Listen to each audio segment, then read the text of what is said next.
Ahaz king of Judah. In the 17th year of Pekah, son of Remaliah, Ahaz son of Jotham king of Judah began to reign.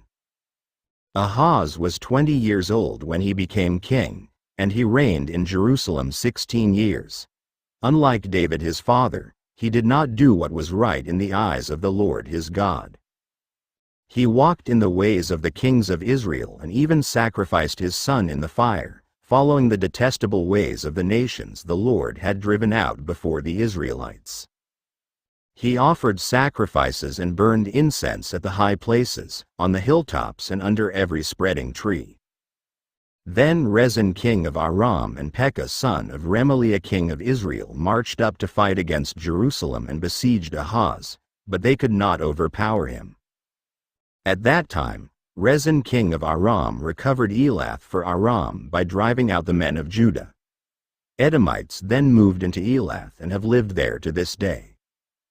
Ahaz sent messengers to say to Tiglath-Pileser king of Assyria, "I am your servant and vassal. Come up and save me out of the hand of the king of Aram and of the king of Israel, who are attacking me." And Ahaz took the silver and gold found in the temple of the Lord and in the treasuries of the royal palace and sent it as a gift to the king of Assyria. The king of Assyria complied by attacking Damascus and capturing it. He deported its inhabitants to Kir and put Rezin to death. Then King Ahaz went to Damascus to meet Tiglath-Pileser, king of Assyria.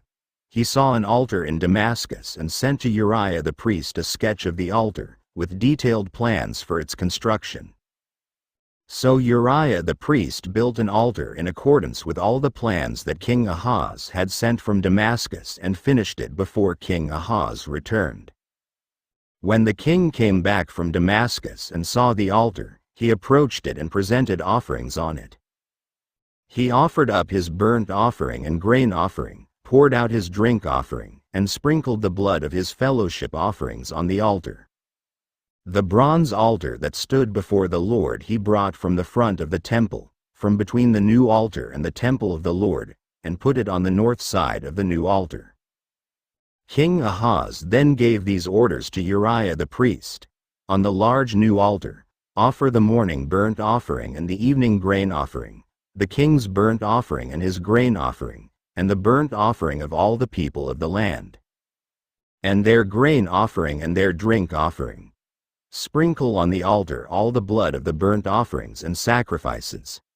But I will use the bronze altar for seeking guidance."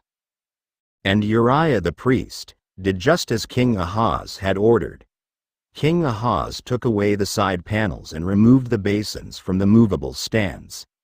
He removed the sea from the bronze bulls that supported it and set it on a stone base. He took away the Sabbath canopy that had been built at the temple and removed the royal entryway outside the temple of the Lord, in deference to the king of Assyria. As for the other events of the reign of Ahaz, and what he did, are they not written in the book of the annals of the kings of Judah? Ahaz rested with his fathers and was buried with them in the city of David, and Hezekiah his son succeeded him as king.